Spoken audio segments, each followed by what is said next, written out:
Et nous, plutôt, ils ont retardé officier Philippe Azala, toujours en Afrique du Sud, parce que le président Fachi Moko a lancé qui appelle des messages qui n'ont, il a besoin de travailler avec tout le monde au Azali prêt au travail. Réticence nangai pour le moment ya kozonga mboka pour travailler na président Félix Tshisekedi. Namoni que plus Aza focalisé mingi que sur le plan politique, je peux dire. Alors l'armée jusque là est convaincue nga ina noté kozonga na mboka ko sala na batu oyo ba bomi bandeko na biso. Pe bandeko na biso bazo continuer ko kufati na lelo na moment otozo lo bana est. Alors na 8 mois réticence wana par rapport yango na ngaki na senga na chef de l'état. Gouvernement ezobima sikoyo. Atala côté à sécurité, l'armée, la police, n'a pas service social renseignement. Qu'il veille sur ça. Akoki aussi sa mandat na malamuté, ce qui a jeté coup d'œil na armée. Pays local la Rwanda, ce que tali peut bien, ce qui tozu pena Rwanda. Tozu ka Kivu. Donc tozu ka population, tozu armée na biso kaka. Tolongoli ba armée nyos. Population kaka ekota. Ba Rwandais na ba minduki na bango mais peuple kaka. Na maboko kaka ndekonanga Nikolo. Donc une semaine les belé Rwanda na doa nexango na Congo peuple azole la kaka sekolela. Il y a des innocents au bazo kufa na kati na est, on a des innocents ba o ti le loyo bazo observer bazo jouer hypocrisie. En coulisses bazo observer ka ba ordre misusu. Après ba ordre misusu les a observé par rapport à il y a gouvernement en place il y a président Tshisekedi. Donc, tous les souhaités, tous les précédents, tous souhaités, n'engé gouvernement zobima kalamingite, abo kasiko misu na ame. Yango des bases pour maintenir rien, yango de ko faire réussir rien na mandat na 5 ans ils ont ébelité. Tous souhaités que non. Président na biso sika. Aza na échec te polo bibaya koya koloba isusu ke non ndeko na bango azo ki pouvoir congolais a échoué na pouvoir na ye pona boye biso tozali wana pona ko soutenir président na biso tokolela te armée congolaise kolela te armée congolaise kozala Rwanda ko ki ko faire agenouiller armée na biso te au grand jamais. Atangai moko ba pesinga armée ba pesinga opération na est kuna Rwanda wana na ko annexer dans une semaine to ko annexer yango. Nous sommes des patriotes. Qu'est-ce que Kabila faisait? Kabila a suivi des généraux oya mona ki keno ko manipuler ngo facilement atie bango pembe na bango ne ba faire assoir. Mais non, Tokyo ko continuer na modèle ya allure oyo tozaki na yango te. Le gouvernement a changé, nous devons tous ensemble observer na ba ordre ya commandant suprême de l'armée, c'est le président Félix Tshisekedi. Nous devons l'appuyer, c'est notre frère. Quel que soit biloko elekaki na ndenge assez, mon frère, nous sommes là, nous allons appuyer le chef de l'État. Na ba façon nyonso to na ba stratégie nyonso to nous allons vous faire taire. Pour tous aller infiltrer, pour ils ont des bons officiers de renseignement. Donc, président de la République, voyez un peu, autant là un peu, surtout au Natali, Natangi Awa, Tiami sur la place, on a Luka Batupena des meilleurs. Il y en a. Où il va couper sa port, paix sécurité, Kozonga, Est, Kolilaka, les sous-soutés, population, Kozonga, Nesengo. Pour la mandat, ce qu'on réussit vraiment. Stabiliser est wana o les lits des années en tout cas bako yembelo kaninga ba yembela ki o aleka ki aumela. Chers parents du quartier Lembasi Père, Salongo, Rigine, Campis, papa, maman, groupe scolaire Malaika, Yangonde Likambo. Malaika est aussi Yabise Tosa Kaka. Éducation 100% sûre. Formation, ya sûr. Excellence 100% ya sûr. Yangwana, papa, maman, Noko, Paleki, Tomoboti. Groupe scolaire Malaika, Yao Komisa Mwana na yo. Maternelle, primaire, secondaire, tozana ba option nyoso. Formation kitoko, babatima kitoko, kotanga kitoko, cours scolaire kitoko. Bon anglais français, ya kolobata, surtout anglais, talaka franco-américain. Groupe scolaire Malaika, tosakanakate. Yebera, mbongo ike, formation netikaka na Panama. Bongo ike, formation netikaka na Londres. Mbongo muke, formation kaka na Université Harvard. Mbongo muke, formation kaka na Amerika. Olingi mwana na yako ma cadre. Groupe scolaire Malaika et garantir yo. Merci. C'est-à-dire quoi? L'histoire n'évolue jamais seule. Il y a plusieurs sciences.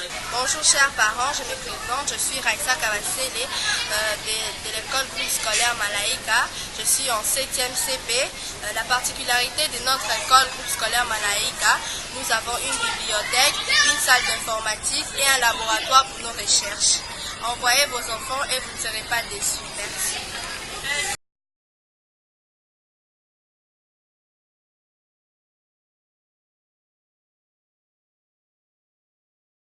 Igela coiffe ikote Papa na Kerwan éternel Kenaya Kanda Taba ikote Sensi Nganda Taba Fenenene Nganda Taba Chez Hugues la coiffe ikote Papa na Kerwan éternel Kenaya Au 174 avenue Aristide Briand, 93 320, les pavillons sous bois. À la petite porte à gauche, association Hugues Ikoté.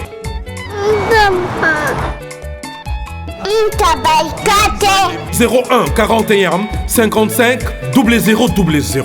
Ntaba Ikoté. Descartes Construction et yeah!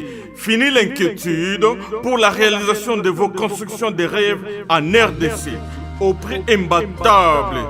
Grâce à votre entreprise installée en RDC uniquement pour vous, spécialisée en construction, réfection, bâtiments, immeubles, vente de terrains, travaux publics avec les ingénieurs architectes qualifiés au prix incroyable. L'escarpe Construction est aussi spécialisée en luminosité des bâtiments et éclairage public. Installation des systèmes d'alerte, intrusion pour des maisons et véhicules et tout d'autres services. Nous acceptons aussi les paiements par tranche au prix incroyable. Pas d'hésitation avec Descartes Construction. Vous serez jamais déçus. Pour tout contact, notre email est descartesconstruction@gmail.com. Notre numéro de contact plus 447 93 92 82 813 et appelez-nous pour Kinshasa plus 243 89 91 56 86 2. Descartes Construction à Tozana Mbongo Moké, opération Tongana RDC. L'agence d'export et d'import Michel Atlantic Shipping et yé bana ya Canada, bana ya USA, bomitungisa lisusuté. Pour tous vos achats et ventes de voitures, pièces de rechange et les accessoires possibles. Na koti na ba koli na bino na Kinshasa, bomitungisa penza te. Please, bakoya koza koli tina ndako. Pour tout contact, benga Michel Lukadi. Plus 1 508 371 60 43 USA na Canada. Pour la Kinshasa, benga na plus 243 89 551 30 38. Michelo Atlantic Shipping. Yaboye, Bazuapi. Raph Ngindou, félicitations pour la promotion, c'est la pour l'artiste. Que Dieu te bénisse. À connaît pas demander, il n'y a rien en face. Suivez Congo Promo TV avec le PDG Raph Ngindou. Nanenga Mabete, Congo Promo Raph Ngindou. Boga, en tout cas, félicitations, merci Sito Oumela. Raph Ngindou, le présentateur de la force créative Congo Promo. Congo Boroto, c'est la force militaire de Congo Promo. Et faites comme moi, allez voir Congo Promo, tv5.com. Donc au nom de Jésus-Christ, nous bénissons le Congo Promo. Avec Raph Ngindou, Congo Promo ne tombera jamais. Piccolo Congo Promo. Ouais, Balobi Raph Ngindou, Congo Promo toujours, grande puissance. Congo Promo qui torcos net na film. Congo Promo babundana nango. Ralph Ngindu. Congo Promo. What a plus, what a des boss là. J'avais entendu et j'ai vu. Félicitations à Congo Promo TV. Déjà, c'est votre magazine Le Collier Mandela, présenté par Sergio depuis l'Afrique du Sud.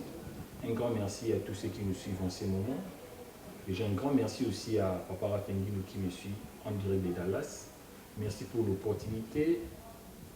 Nous avons guiding au Salara de façon que non, Sergio Chamba a évolué en bonne uniforme. Et à tous ceux qui nous suivent en ce moment partout dans le monde. Je dis aussi un grand merci à Dada Kanda qui n'a jamais arrêté de me soutenir. Un entrepreneur, le seul, l'unique, le vrai, où il y a un souci à Congolais, où il y a un souci pour nous construire les Congolais, il y a un projet pour construire toujours les Congolais. Merci beaucoup Nao Dada Kanda. Ensemble, Toko build communauté moko puissant.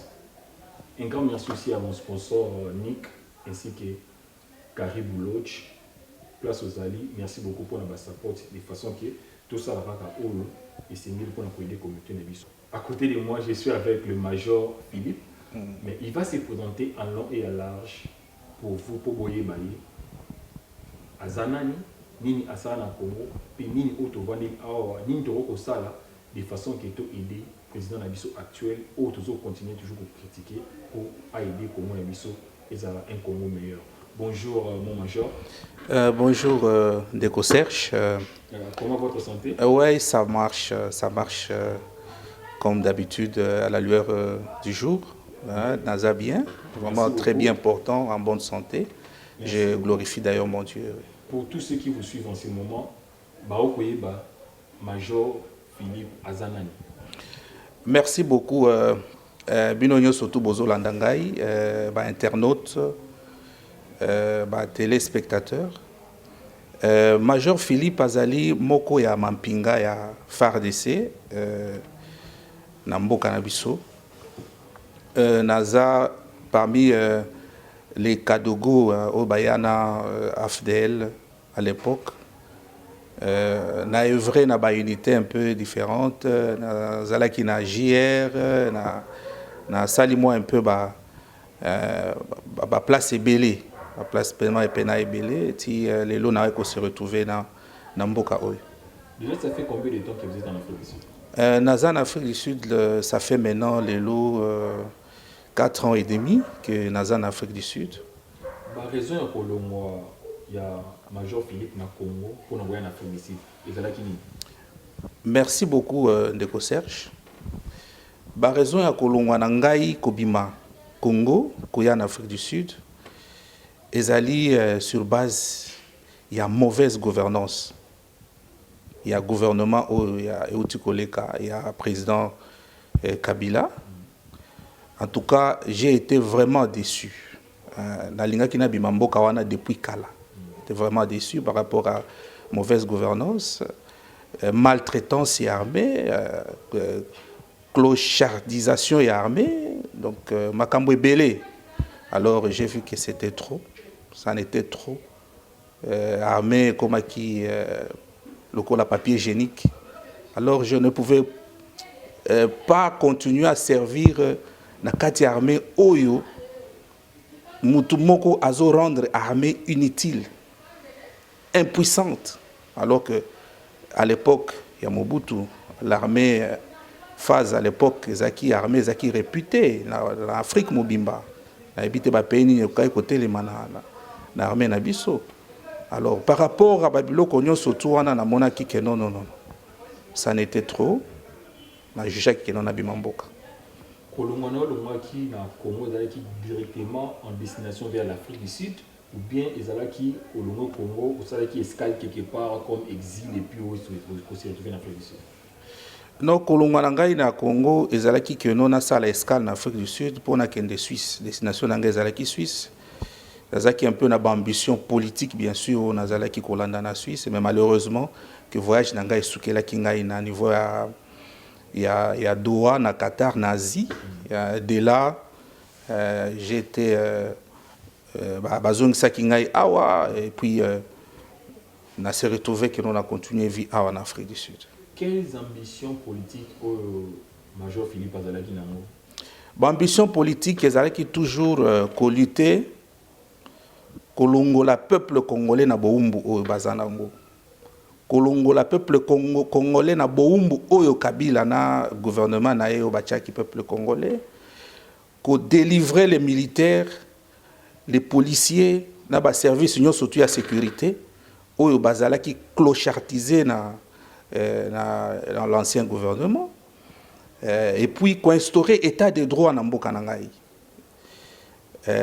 Ngai na lobaka toujours que la défense de ma patrie est ma passion à moi. Donc par rapport à babiloko wana na détaillé awa de salaki keno na sala mouvement oyo nazana ngo sikoyo. Mais heureusement que changement gouvernement est salémi. Il y a le nouveau président de la République. Voilà. Bon, nous écoutons tellement précisément Azana on est bandeli. C'est encore 7 mois ou 6 mois que Azana pouvoir.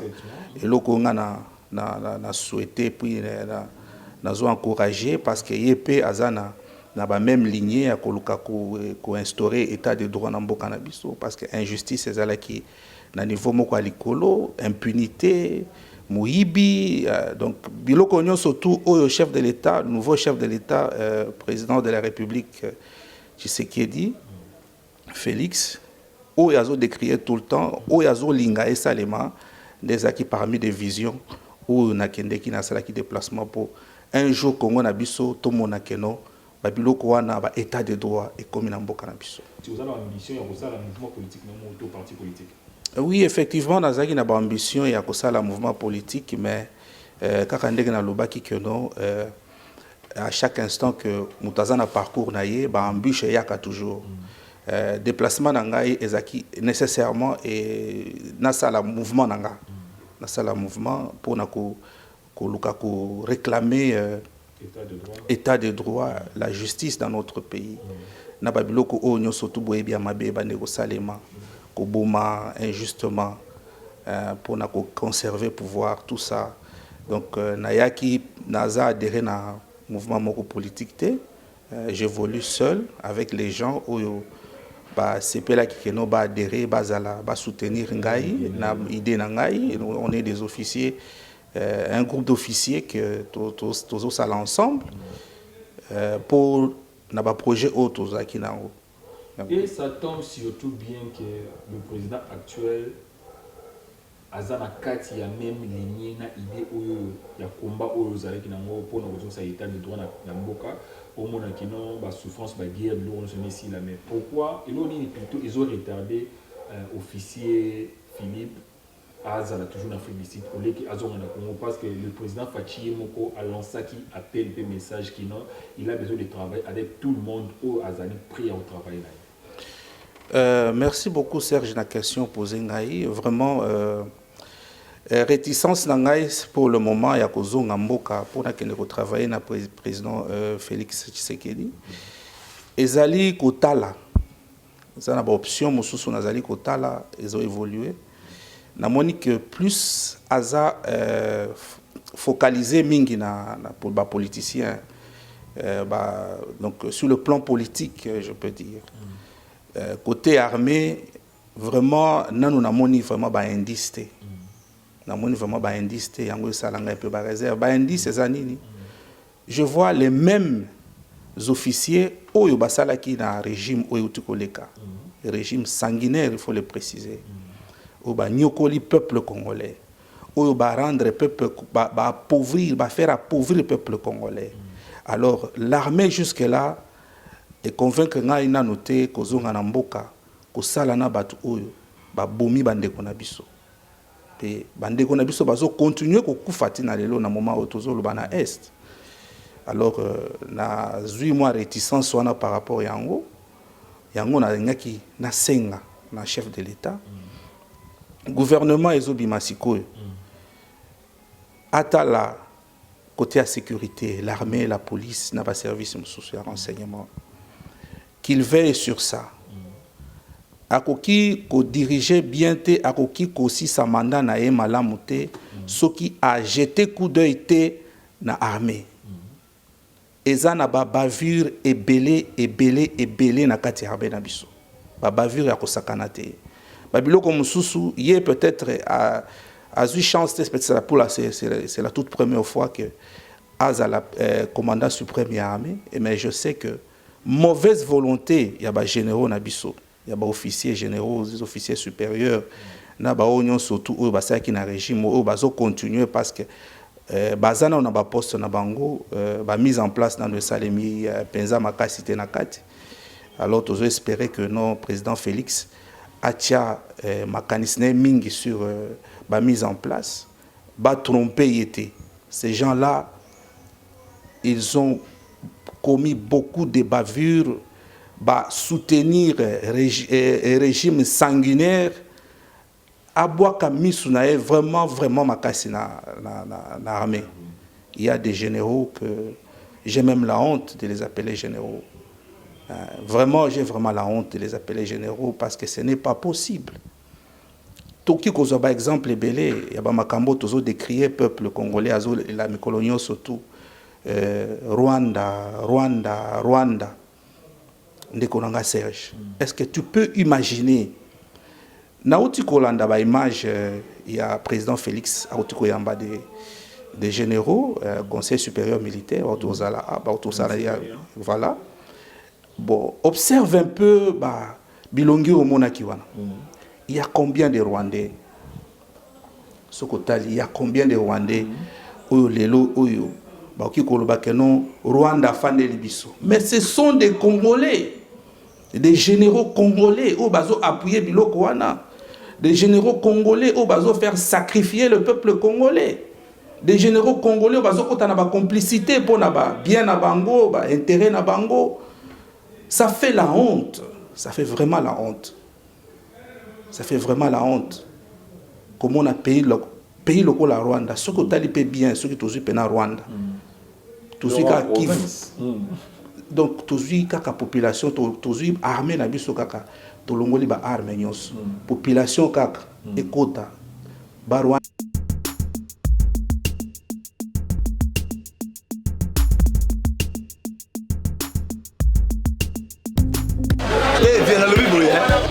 Mwana nchangu mwana njili oyibi yango bien que JB service eza agence ya mwana njili mwana changu mais ozo sazade otina ba koli na ba chance moko boye ba noti na koli mona 2004 il est en 2019 koli yango yate oyibi que eza la même passe agence eza moko on a déjà mon njili na Saint-Thérèse JB service ngamo na confirmer ngo po tini diko li 10 ans c'est commis et puis les gens viennent li commenter mbala moko papa ni les akule lycée donc c'est aussi une magasin JB service et ça kaka on est ça chante mais ça ce soir uzanga kuibe jadi woye mbimba JB service soko kena Brazzaville et ça la carte ya Brazza bona batu bakamata biloko na bango na Brazzaville précisément et ça à côté ya aéroport ya Maya derrière mo kuza wana ya football modité maman dit ayenzi la moko na bilo maman dit oui na yenzi la mona biloko to koma elobi to za a pona vino to sa musala pona vino anja munderité ngele mutu muindo azali congolais lokula yo na ngai azali mutu muindo makila mundele José Baïla yango moni JB service mikolo ibatu bazo lubaka leka papa foideleo mumida Hugues la coiffe Ikote. Et enfin, je suis arrivé. Salon Hugues la coiffe Ikote. Non seulement c'est un salon de coiffure, mais aussi une machine de transformation des hommes et femmes. Regardez-moi comment je suis. Vilain. Mais attendez, 2 minutes. Bogard. Vous allez voir.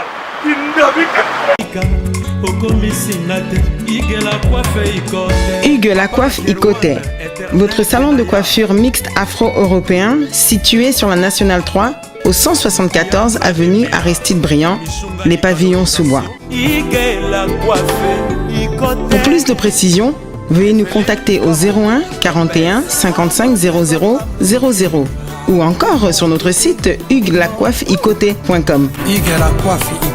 Nous sommes ouverts tous les jours de 8h à 20h, même les jours fériés. Hugues la coiffe Icoté, l'homme qui coiffe la ville. Hugues la coiffe Icoté, le salon de coiffure mixte afro-européenne de proximité. Au 174 avenue Aristide Briand, les pavillons sous bois sur la Nationale 3. Un seul numéro, 01 41 55 0000. La beauté de votre chevelure chez votre frère. Hugues la coiffe Icoté, même père, même mère. Chikicha, chikicha, cha cha. La beauté peut tout changer. Salon Hugues la coiffe Icoté. Quelle beauté! Sexy pour les femmes, ndindindi pour les hommes. Ndena ba minduki na bango me peuple kaka na maboko kaka ndeko nanga mikolo. Donc une semaine ezé belé Rwanda na to annexion na Congo. Nazo senga na président Félix, le peuple congolais va souffrir mingi. 49 ans je crois, il y a indépendance si je ne me trompe pas. Peuple azolé la kaka sekolé là. Il y a des innocents au bazo kufa na kati na est, kuna des innocents. La population basa pauvre ba yebi kututé makamuna bino ya politique balandaka basa même pas na courant na électricité ni qu'on a data information mon côté, mais ils sont sacrifiés pour la mauvaise gérance gouvernance ya bato oyo ba otikoleka. Alors on a na senga la président Félix Tshisekedi qu'il jette un coup d'œil, a jeté un coup d'œil na l'armée, na la police. Azwa, il y a des vaillants. Ba constater que non, na officiers mususo batikali, les officiers supérieurs, les officiers subalternes, il n'y a pas des officiers capables à assumer leur poste. Il y a des officiers eux baza capables, très capables alors, très capables à assumer leur poste, surtout eux eux mususu ba yo kisi biso yango soni. Eux bazolinga kaka ba se maintenir na yango. Et à votre avis, quand le président est en place à comme président de la République, ça peut lui prendre combien de temps pour ça, le remaniement, il y a militaire, s'il faut le faire? Non, ça ne prend pas beaucoup de temps. Et ça, quand il y a observation, à faire appel à l'administration, à service surtout aux Yango. Moutouna na rapport na yé et tout, et puis à passer balamo qu'on a remaniement. Tout le monde a que nos biloko ils ont fait tarder même la mise en place na mais ça ils en a pas makamusu ça na c'est na kati kuna. Ça veut dire en quelque sorte vous soupçonnez aussi que nengi ba kongo bazolo ki le président Félix Azana marionnette ya Kabila. Non non na kolo ba kaza marionnette té parce que eloko na eloko ezana tanango kandenge tozolo ba eloko na eloko ezana tanango. Mais oyo ngai nazo déplorer ezali le comportement de nos officiers généraux et officiers supérieurs au bazali ba kasik pena ya ancien gouvernement ya Kabila. Ba oyo ti le loyo bazo observer bazo jouer hypocrisie. En coulisses bazo observer ba ordre misusu. Après ba ordre misusu eza observé par rapport ya gouvernement en place au Ekobimasiko ya président Tshisekedi. Donc tozo souhaiter tozo nous précéder tozo souhaiter nenge gouvernement zobima kalamingité aboka siko misu na ame yango yango ndeza base ko maintenir yango nde ko faire réussir na mandat na ye parce que soki à continuer et ça c'est de même na ba politiciens ndenge tozolo ba que no gouvernement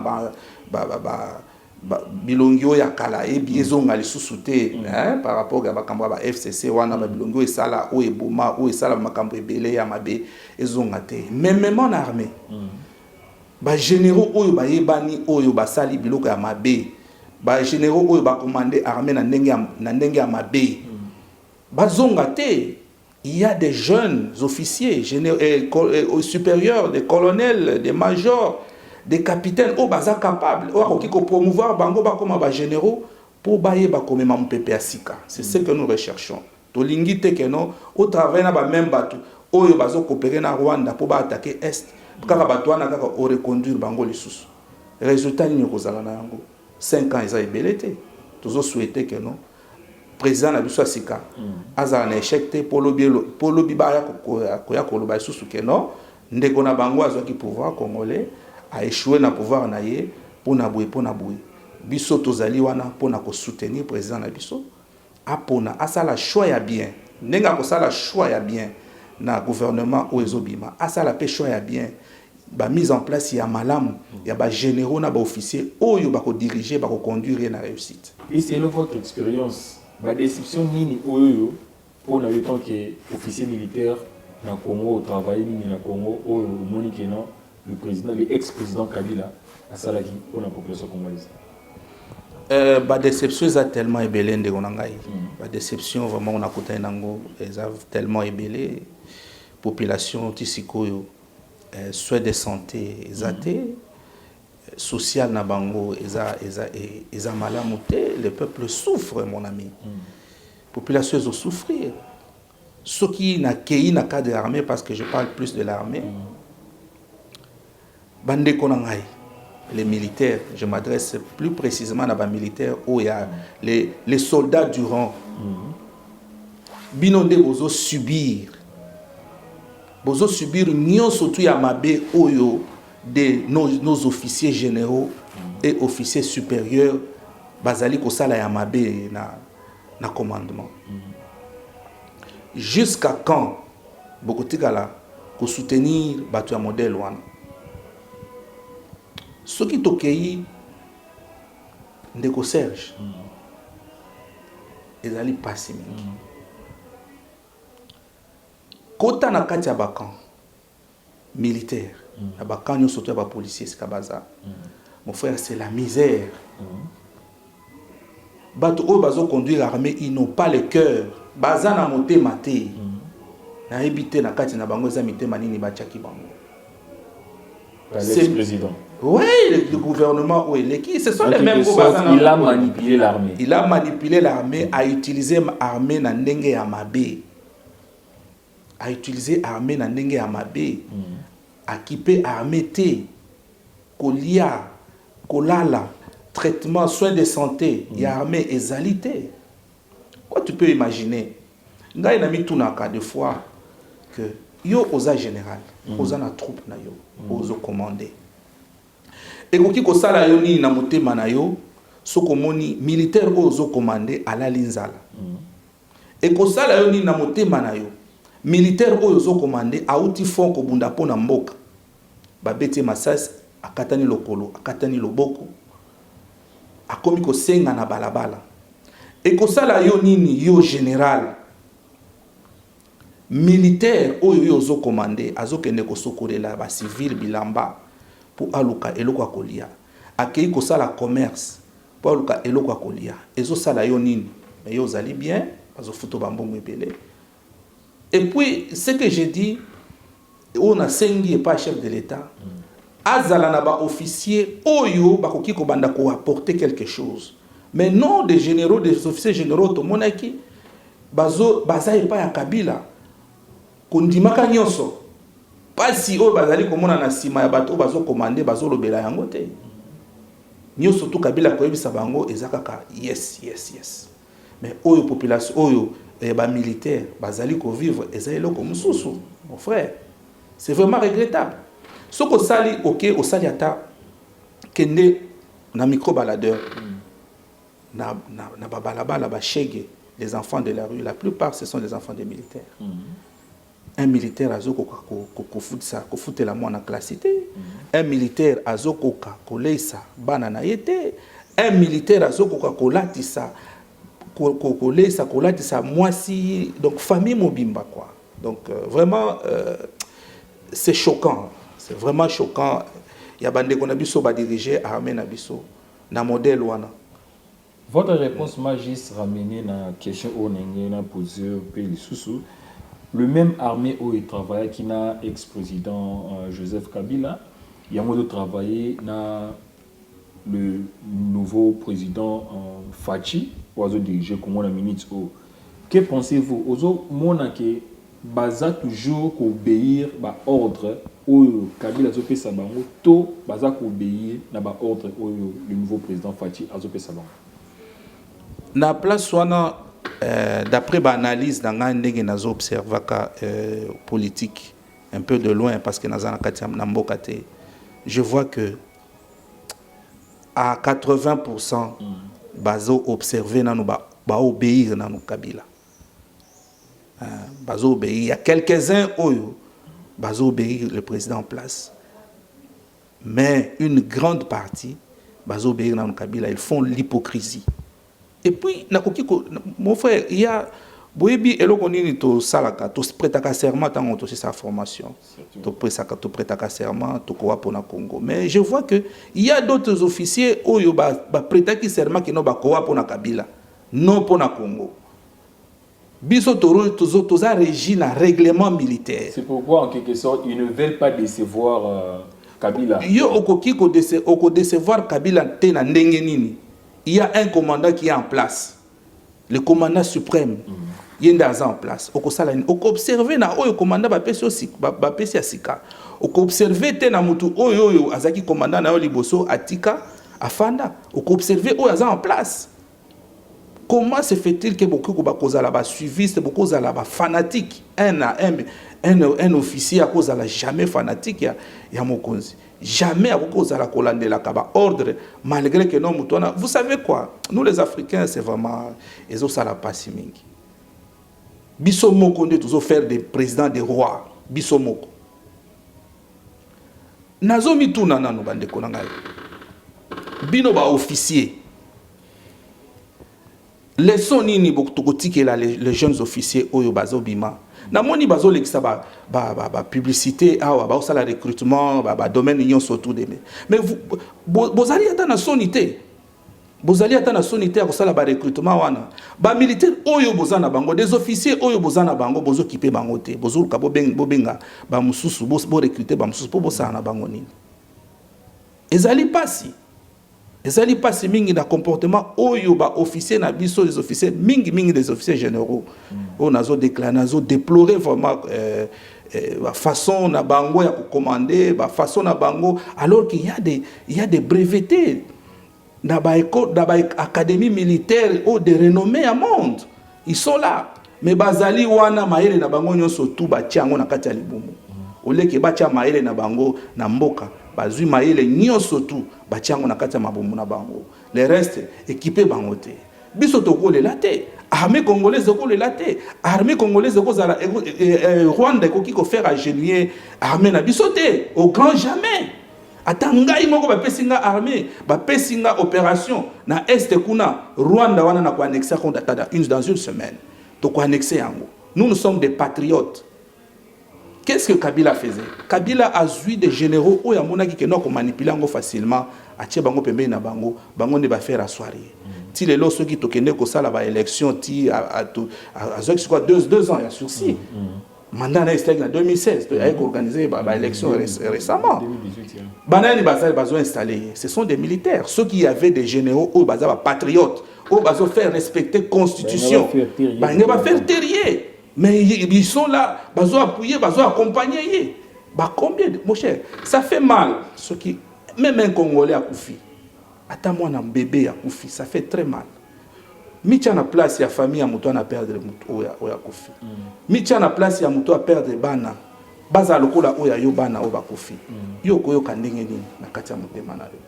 Pourquoi? Les vaillants combattants, tous les vaillants combattants, je cite Mamadou Ndala, général Mbouza Mabé, tous ces généraux qui des patriotes pour défendre Mbok, ils ont été tués, ils ont été empoisonnés. En silence. En silence. Pas de démarches pour savoir. Et l'autre côté, parce que comment il y a des éléments dangereux, suspect pour la Kabila. Pour hier, mutunyo surtout à Kobimisa mutu ya koloba que non nazo défendre patrie na ngai à les fois les kisayo. Ba oyo ba koloba te ba kanga minoko nde baza pembeni na ye bazo kwa madoué ye et tout. Mais non, Tokyo continuer dans le modèle à l'heure le gouvernement a changé. Nous devons tous ensemble observer l'ordre. Le commandant suprême de l'armée, c'est le président Félix Tshisekedi. Nous devons l'appuyer, c'est notre frère. Quel que soit du loco et le cas qui n'a pas assez, mon frère, nous sommes là, nous allons appuyer le chef de l'État. Dans la façon, dans la stratégie, nous allons vous faire taire. Tant na bino bosi bosali yango bokanisa te ke no boko mema kaka dictature na ndenge bombande ko mema yango babavure ya koboma boko continuer na yango vous trompez. Na bino eseleki o komi mususu ya président Fachi to mema na 5 années na ye a réussir yango armée na biso redoré image na yango. Babanga biso ndenge babande ko banga phase ya Mobutu ba continuer ko banga biso. Nous avons l'armée bako sabinoté bande ko ngai ba internaute, nous avons une armée très forte, ça je ne vous cache pas. Armée na biso Kabila, il est à la base pour détruire l'armée. Nous avons des vaillants combattants, nous avons combattu ensemble na bato ba ko appuyer biso na guerre et agression zimbabwéen. Tout ça na bango na bafo na mabulu. Tu peux imaginer bravoure ya biso ba militaire congolais. Mon cher, nous avons une armée. Armée na biso ezozangande ba bon dirigeant, ba bon commandant. Tout ce commandement y a bien, encadrement y a bien, nous avons une armée très forte. Biso tozo bunda. Tous appuyés na ba zimbabwéen na guerre ya une agression. Tous bunda na ba zimbabwéen, les zimbabwéens bazo renforcer, bazo ravitailler bango na ba ration surtout. Mais biso toza na eloko akoli ate. Tous bunda na Gombe, bazo bisayo que non il faut que les kokanga village o ezana maluku. Pour ennemi azana to déloger ennemi on a poto que kokanga nazala na libumu ozolia eloko mokote. Donc biso tozo bunda tozo bima awa tozo kende koko déloger ennemi na maluku. Poto kanga maluku wana tozwa ba bibwele nyoso tout tolia des rations na biso. Donc vous vous débrouillez de votre façon pour manger. Se débrouiller de notre façon tous. Mon cher, il y a une chose bandeko. Il faut tous en motema. Mingi moi je m'adresse aux généraux. Moi je m'adresse aux assez généraux. J'ai vraiment honte, hein? Je répète encore une fois des appels même des généraux. J'ai honte, mon ami. Armée la biso ça sacrifier à niveau moko que tu ne peux pas imaginer. Tozolo ba makambo ya ba fausse commune. Combien de militaires ont bakoufi na ba guerre nyo surtout depuis to bandaki ba guerre? Combien est-ce que basi ba nos nombre ba militaires basi bakoufa? Nos militaires ont été sacrifiés par le gouvernement, par les commandants wana ozomona gouvernement Kabila a sacrifié des militaires. À côté d'abino na kati ya front, boké na kati ya front, bozo mata na avion minduki ezati. Ba yebisi bino ke no bokoza minduki esika bozoke. Ce qui est pratiquement impossible. Ce qui est impossible, mutu na mutu. Nani ayebi règlement armé bao bazola nanga les militaires. Okome mangaka ka boyeka ka sans armes. Nazana munduki nanga arme individuelle nanga ezali oyangai. Et tu sais quoi? Notre comment on manipuler yango. Na yebi na osala entretien na ngonga moko na yebi place ni sala ka boy, place ni sala ka boy. Nazana ngo c'est une partie de mon corps. Mais ba koyebi sabino d'ailleurs notre armée a été désarmée depuis kala. Ayeba ki biloko ni azali ko sala pour se maintenir na bandenga niveau à se maintenir na pouvoir, il fallait désarmer armée surtout. Ba arme ba unité nyo surtout force terrestre, ba unité nyo surtout combattante. Bazo tambola na ba arme te. Uniquement quelques armes oyo bazo pesa ba éléments au baza na ba garde na ba place stratégique. Mais le reste les gros armées c'est aux des armées. Ba yeba ki no il y a l'armée étrangère qui est là. Mais tu verras que non na armée na ba unité, il y a des unités, il y a bato oyo ba bazo la milai. Oyo baza bien équipés, bien armés. Mais nous les Congolais désarmés. Mabino na ba front ngwana bokomi kuna allez ba déployer bino bazo pesa bino ba arme misusu ba munitions misusu M6 non et ça correspond à arme wana te boke sur le champ de bataille allez ba yebi que non yo so mona wat bozo ke na champ de bataille un commandant des unités un commandant de bataillon azo benga rassemblement na kati ya front na zam impossible asali rassemblement ko bimaka azo bimaka ka boye bou attaque. bato bakufi ebele ndeko na ngai eza biloko ebele oyo ezosalanga pasi. Et pour ceux qui continuent jusque là au niveau de la diaspora na Congo partout dans le monde à continuer à critiquer le président actuel qui est Fachi ou Azobundana malin beti amema Congo na stabilité, déjà quel est le message fort et puissant au Congo adressé na bango? Nazo adresser message oyo na bandeko na ngai surtout bazana diaspora. Congo na biso ezui temps ebele na kati ya gouffre bandeko na ngai, ce n'est pas dans une année où le président Fachi Apolobolango na esika ezali to pesa temps bandeko. Nous sommes des Congolais, ça nous fait très mal. Moi ça me fait très mal. Ceux qui n'ont pas bandeko na biso mususu na ba télévision bazo critiquer le président Fachi. Alors je me pose la question que biso ba Congolais to lukaka nini au juste. Toti kana no babiloko na biso wana ya ba tribalisme, babiloko wana ba parti politique, nous devons nous souder bandeko. Est-ce que bomonité niveau ya pays na biso ndenge comme ridicule na niveau ya monde, un petit pays comme ça a maté biso bozo mona yango te. Beaucoup lukata bandeko to mona ka des fois bato ata na famille baswani soki matanga ezali bayaka basangana singa famille benda na mikata na kati ya bakosangana pona nini baye bande okunda solution bazi solution tous wana no solution bandeko tozana baguette de président Tshisekedi azana baguette magique était ya kosala kambala moko makambo soto ebongi. Non, nous devons nous le soutenir, nous devons nous contribuer na ba idée quel que soit biloko azoloba na landaki ndeko moko alobi papa moki alobi bade visaka mutu pouvoir te pouvoir eza lokola moi est-ce que kama okoza moi sina yo ko déficier bakocha ezemi voilà président Tshisekedi asi afandi biso nde tokofandisa ye bandeko Kabila boyebi ba origine tenga nazo regretter ba olobela so ba origine na ete mikolo yo babosani c'est ça congolais c'est ça le problème avec nous les Congolais on oublie facilement non yo kalisusu te kanambe ndenge ezalaki kalate bazongi c'est du Kabila donc ça veut le nom de Kanambe ne plus bazongi c'est du Kabila voilà bazongi c'est Kabila nazo yo kango lisusu te. Voilà comment nous les Congolais nous sommes bandeko. Moi j'ai la foi et la conviction que le président Fachi il va réussir dans le mandat. De loin ou de près, nous allons le soutenir.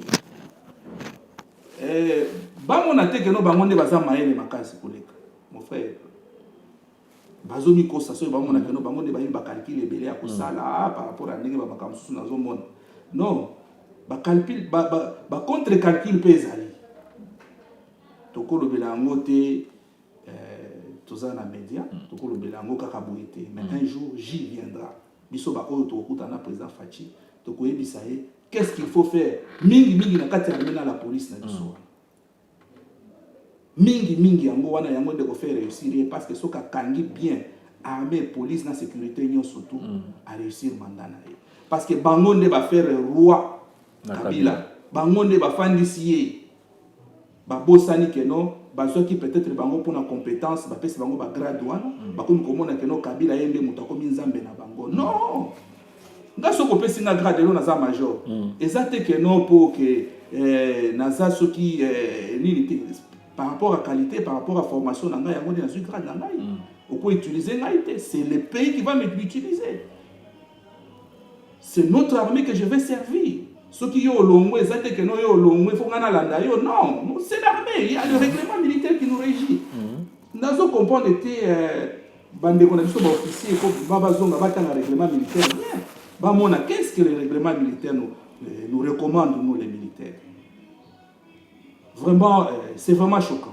Et si aujourd'hui votre message arrive à la présidence, à quelles conditions au Sénat posons en Congo? Nous avons la condition à Kosenga pour nous Congo, à condition que tous les gens tozonga pour tout ça il a mboka wana. Na cause kulinga te que non le lona zonga pour na fanda dispo quelque part parce que de konanga oyebi que non na kati ya mboka na biso wana stratégie mususu Kabila zalaki na yango ezalaki ya kopesa bato ba grade n'importe comment. Okuta na état-major général kuna ba unité ba bataillon des officiers. Plein de colonels, plein de majors, une unité, bah on bataillon officier. Et pour ça les matés que non ngai le na zonga na mayele oyo na zanango na bakuro na na ba classe na sali armée na bakuro mususu na zo sala parce que n'oublie pas que non awa pe na zo landa pe ba ko mususu armée o na sali na bagage na yango na kende na zonga na fanda non faut servir mboka na ngai par rapport à l'ambition oyo. Soki na bimaki mboka wana ezate ke no na kozonga mboka wana pona fanda na banda kotala comme spectateur, non. Il faut nazala pe acteur, na chapé pierre na ngai pour armée wana se redresser, pour pays wana ezonga na ligne oyo esengeli. Toujours on a toujours ba étouffement ko sakana te.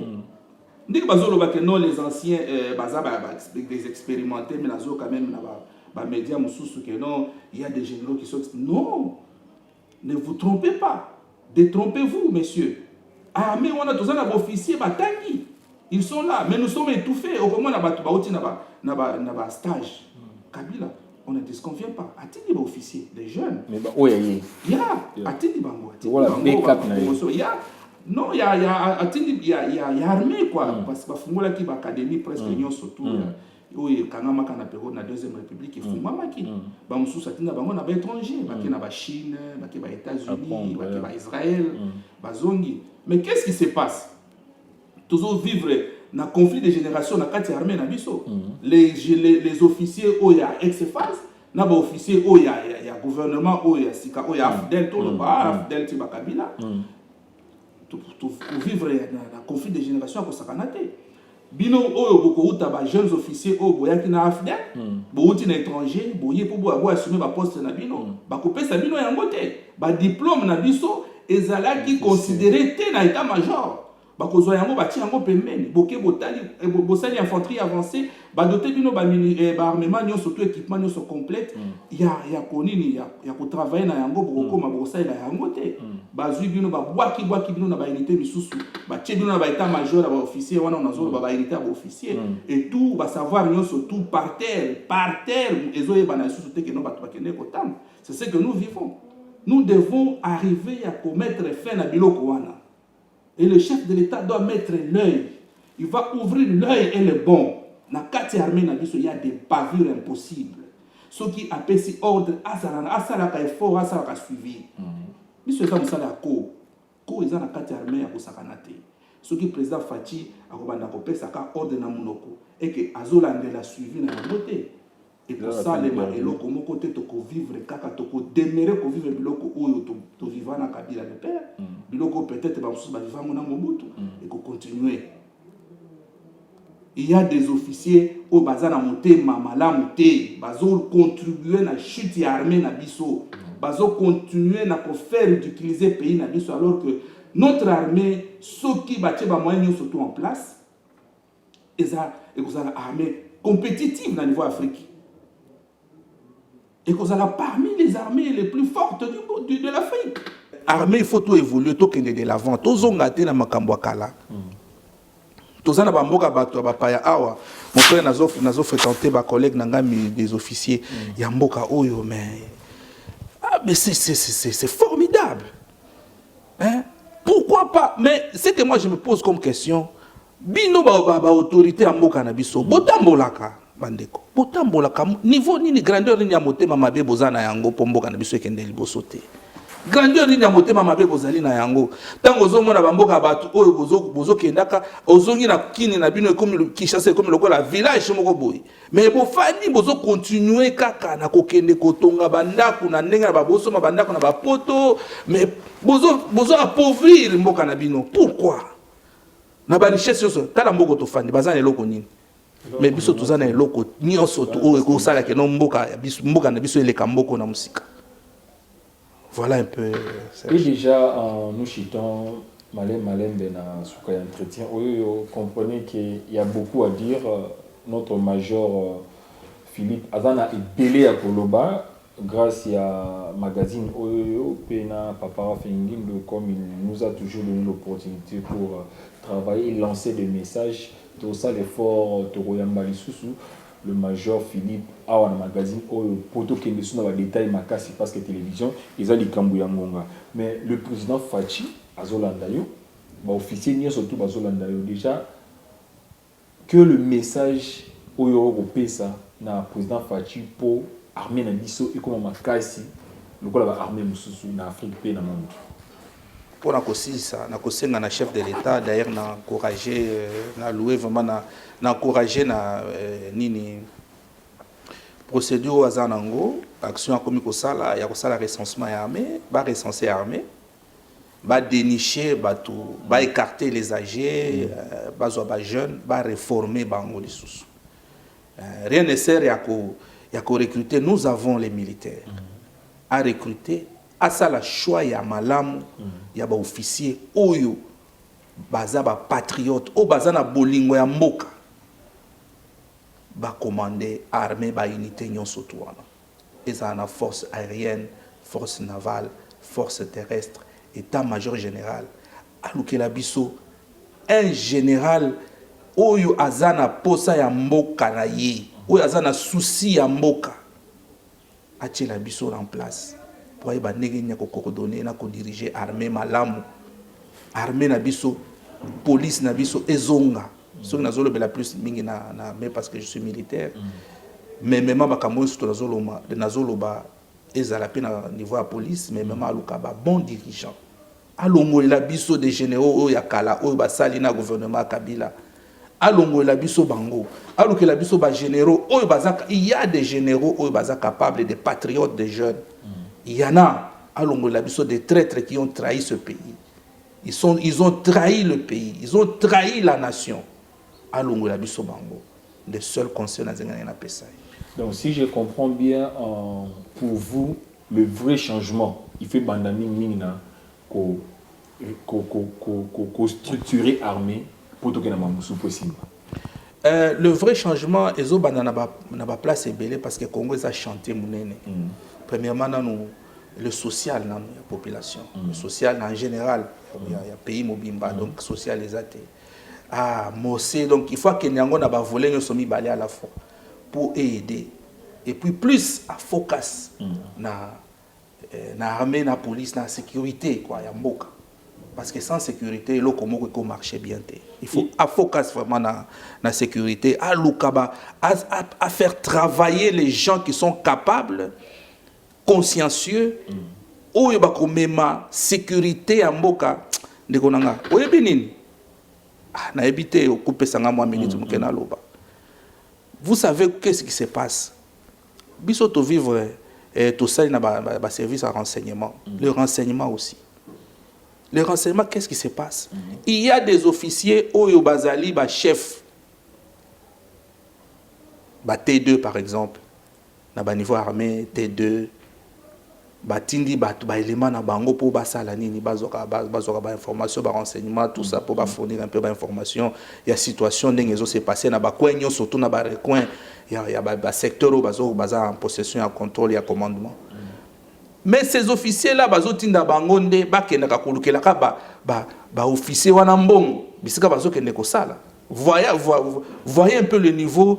Il y a renseignement parce que renseignement ils allaient motema il y a pays parce que dans renseignement de quoi ma benyo surtout quoi état vie mobimba il y a pays ils ont marché d'engagner au travers renseignement alors que la bisopé des bons et des meilleurs officiers de renseignement oyo ba komema ba port na bango poto za la infiltrer te po ba makambo ba eswana ici là ils ont senga des bons officiers de renseignement.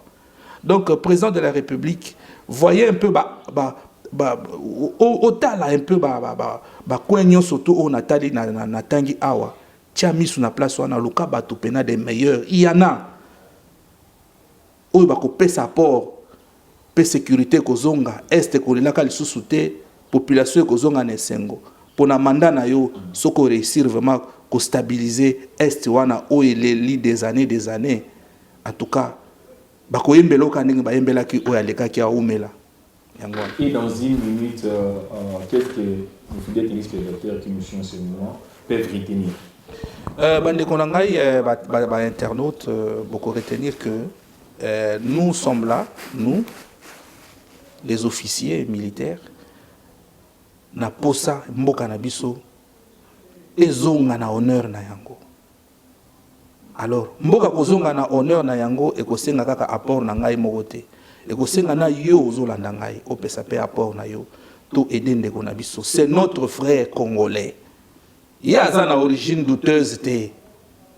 C'est notre frère congolais pesa apport na yo au lieu que to s'éterniser na ko critiquer mutu ou ya bandi na nusika. C'est un peu conseil on nga na pesa bino ba ndeko na nga bozona nga na ngonga oyo. C'était vraiment un réel plaisir de vous avoir sur notre plateau. Nous vous remercions surtout de votre temps. Et voilà, nous sommes vraiment arrivés à la fin de notre magazine Le Collier Mandela qui était présenté par Sergio, mis à l'équipe ici en Afrique du Sud, Cape Town. Merci à Para Fengindu, Pasazala Kiwanapi pour Alanda Sergio, en direct de l'Afrique du Sud, Cape Town. Na CGO Douane Kosola Awa, comment aider notre président Fachi pour affiner le mandat naïe. Et puis, la sous-question de M. Zalaki, et c'est important pour les Congolais, surtout la diaspora, de continuer l'ex-président Kabila n'a pas critiqué ça là. Est-ce que c'est important de continuer à critiquer ma finga wana beto sans ba idée pour aider notre président Félix Antoine Tshilombo. Et on peut constater que le major Philippe, un officier à Congo, a poussé la raison d'aller au Lumole qui n'a pas pour MMA en Afrique du Sud. Je pense que Bolani n'a pas l'union surtout. Toujours dépendre minimum de l'union au Bolandarabiso. Si vous comprenez que les gens pour ça mais le major Philippe a vraiment disposé. Notre plateau, notre chaîne de télévision, nous sommes disposés. Et si vos commentaires vous déposez les choses, genre il y a des questions parce que ça presque la base nous surtout. Comprenez que il y a de la moko na Kabila le père et tant que Kadogo. Donc ça veut dire il a la vérité une fois on ne peut pas communiquer ni sur un élément autre ça là pour garder un mot pour un élément pour représenter les bino après avoir comment la réaction à bino par rapport à Oya Lobby. Nous sommes vraiment arrivés à la fin. Merci Bao sur soutenir Ina Bao sur Landa Kiliso Dada Kanda, un entrepreneur que je respecte et que je respecterai toujours. Ou a dans un souci à diaspora congolaise ou à Rosunga à répéter ça là. Et puis, ces jours à commis mon commentaire, c'est parce que Dada Kanda a dans la Simana. Et je profite aussi de dire merci à procureur Patrick Kilé ou le procureur et magazine il y a un soin il m'a entraîné surtout et ça dans le magazine champion résident à Cape Town bon séjour à Pretoria big up na yo champion Anissé Kaneba pour la victoire na yo au PSA qui malgré nos contre-temps pour na Pretoria pour na participer na combat na yo mais et ça c'est le magazine parce que là qui est live pour le moment c'est dire vraiment au revoir tout le temps na mingi na migoza koya bye bye. Chers parents du quartier Lembassi Père, Salongo, Rigini, Campis, papa, maman, groupe scolaire Malaika, Yangonde Likambo. Malaika est aussi Yabiseto Sarakaka. Éducation 100% sûre. Formation, y'a sûr. Excellence 100%, y'a sûr. Yangwana, papa, maman, Noko, Paleki, Tomoboti. Groupe scolaire Malaika, yao komisa mwana na yo. Maternelle, primaire, secondaire, tozana ba option nyonso. Formation, kitoko. Ba bâtiment, kitoko. Kotanga, kitoko. Cours scolaire, kitoko. Bon anglais français, ya kolobata. Surtout anglais, talaraka franco-américain. Groupe scolaire Malaika, tosaka nakate. Yebera, mbongo ike, formation, netikaka na Panama. Bongo ike formation netikaka na Londres. Bongo muke formation kaka na Université Harvard. Bongo muke formation kaka na Amerika. Olingi mwana na yako ma cadre. Groupe scolaire Malaika et garantir yo. Merci. C'est-à-dire quoi? L'histoire ne évolue jamais seule. Il y a plusieurs sciences. Bonjour chers parents, je me présente, je suis Raissa Kawasele de l'école groupe scolaire Malaika. Je suis en 7e CP. La particularité de notre école groupe scolaire Malaika, nous avons une bibliothèque, une salle d'informatique et un laboratoire pour nos recherches. Envoyez vos enfants et vous ne serez pas déçus. Merci.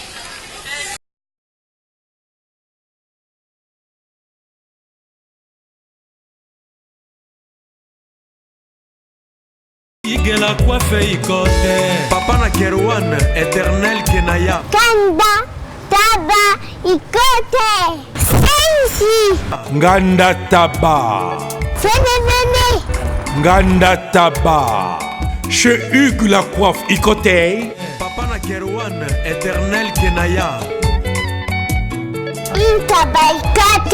Au 174 avenue Aristide Briand, 93 320, les pavillons sous bois.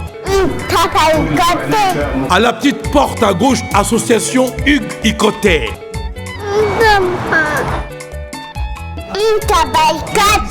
01 41 55 0000. Ntaba Icoté. Descartes Construction et yeah! Fini l'inquiétude pour la réalisation de vos constructions de rêves en RDC au prix imbattable. Grâce à votre entreprise installée en RDC uniquement pour vous, spécialisée en construction, réfection, bâtiments, immeubles, vente de terrains, travaux publics, avec les ingénieurs architectes qualifiés au prix incroyable. Descartes Construction est aussi spécialisée en luminosité des bâtiments et éclairage public, installation des systèmes d'alerte, intrusion pour des maisons et véhicules et tout d'autres services. Nous acceptons aussi les paiements par tranche au prix incroyable. Pas d'hésitation avec Descartes Construction. Vous serez jamais déçus. Pour tout contact, notre email est descartesconstruction@gmail.com. Notre numéro de contact plus 447 93 92 82 813 et appelez-nous pour Kinshasa plus 243 89 91 56 86 2. Descartes Construction à Tozana Mbongo Moké, opération Tongana RDC. L'agence d'export et d'import Michulu Atlantic Shipping et yé bana ya Canada, bana ya USA, bomi tongisa lisusu te. Pour tous vos achats et ventes de voitures, pièces de rechange et les accessoires possibles. Na koti na ba koli na bino na Kinshasa, bomi tongisa penza te. Please, bakoya koza koli tina ndako. Pour tout contact, benga Michel Lukadi. Plus 1 508 371 60 43 USA na Canada. Pour la Kinshasa, benga na plus 243 89 551 30 38. Michulu Atlantic Shipping. Yaboye, Bazuapi. Raph Ngindou, félicitations pour la promotion, c'est la rapport à l'artiste. Que Dieu te bénisse. À connaît pas demander, il n'y a rien en face. Suivez Congo Promo TV avec le PDG Raph Ngindou. Nanenga mabete Congo Promo Raph Ngindou. Boga, en tout cas, félicitations, merci si tu es où, mais là. Raph Ngindou, le présentateur de la force créative Congo Promo. Congo Boroto, c'est la force militaire de Congo Promo. Et faites comme moi, allez voir Congo Promo, tv5.com. Donc au nom de Jésus-Christ, nous bénissons le Congo Promo. Avec Raph Ngindou, Congo Promo ne tombera jamais. Mikolo Congo Promo nde. Ouais, balobi Raph Ngindou. Congo Promo toujours, grande puissance. Come on. Congo Promo qui torcos net in a film. Congo Promo babundana nango. Raph Ngindou. Congo Promo. What a plus, what a des boss là. J'avais entendu et j'ai vu. Félicitations à Congo Promo TV.